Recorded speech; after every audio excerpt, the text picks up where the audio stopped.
Bismillahirrahmanirrahim. Assalamualaikum warahmatullahi wabarakatuh. Syukur alhamdulillah kita bisa berjumpa lagi di channel ini.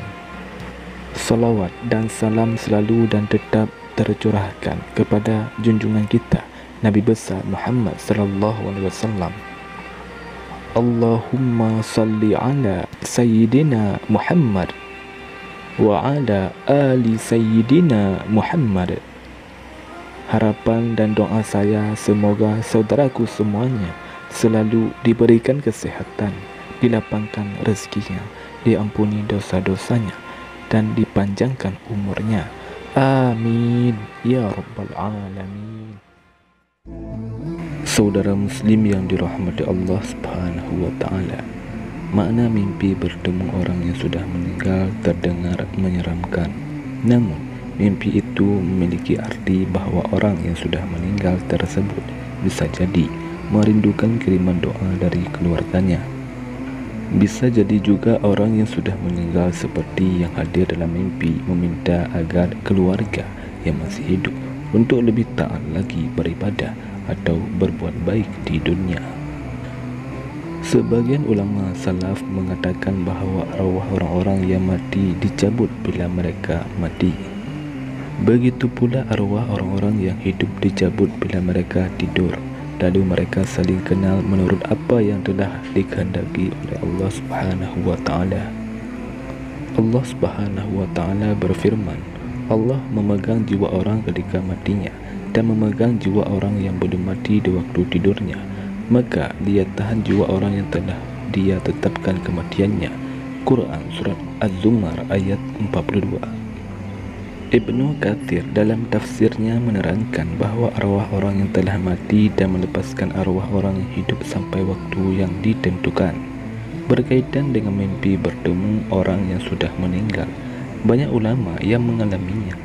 Mereka bertemu dengan orang-orang solih dalam mimpinya. Salah satunya adalah apa yang telah disampaikan keluarga Asim Al-Juhdari yang telah menceritakan bahawa ia pernah melihat Asim Al-Juhdari dalam mimpinya setelah Asim meninggal dunia. Lalu lelaki itu bertanya, "Bukankah kamu telah mati?" Asim menjawab, "Benar." Lelaki itu bertanya lagi, "Sekarang engkau berada di mana?" Asim menjawab, "Saya demi Allah berada di suatu taman dari taman surga bersama sejumlah teman-temanku. Kami berkumpul setiap malam Jumat dan pagi harinya di tempat Bak Ibnu Abdullah Al-Muzani. Maka kami menerima berita-berita tentang kalian." Perawi melanjutkan kisahnya bahawa lalu lelaki itu bertanya lagi, "Apakah yang berkumpul itu tubuh kalian atau ke arwah kalian?" Asim menjawab, "Mustahil bila yang berkumpul adalah jasad kami. Karena jasad kami telah hancur luluh dan yang dapat bertemu hanyalah arwah kami saja." Perawi melanjutkan kisahnya bahawa lelaki itu bertanya lagi, "Apakah kalian mengetahui bila kami berziarah kepada kalian?" Asim menjawab, "Kami mengetahui pada petang hari Jumat dan seluruh hari Jumat serta malam hari Sabtu hingga matahari terbit." Perawi melanjutkan kisahnya bahawa lelaki itu bertanya, "Mengapa demikian? Bukan pada hari-hari lainnya?" Asim menjawab, "Berkat keutamaan dan kebesaran hari Jumat." Dalam riwayat lain disebutkan bahawa Utsman ibnu Suwaid At-Tafawi mengatakan bahawa ibunya adalah ahli ibadah yang dikenal dengan julukan Rahibah.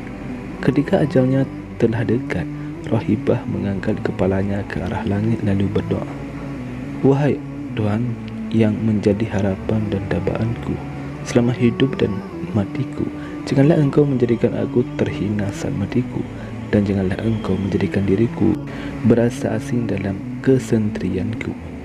Setelah ia meninggal dunia, aku, Utsman ibnu Suwaid, selalu menziarahi kuburnya setiap hari Jumat, mendoakannya serta memohonkan ampunan buatnya juga buat ahli kubur lainnya. Pada suatu malam aku melihat ibuku dalam mimpi, maka aku bertanya kepadanya, "Ibu, bagaimanakah keadaanmu?"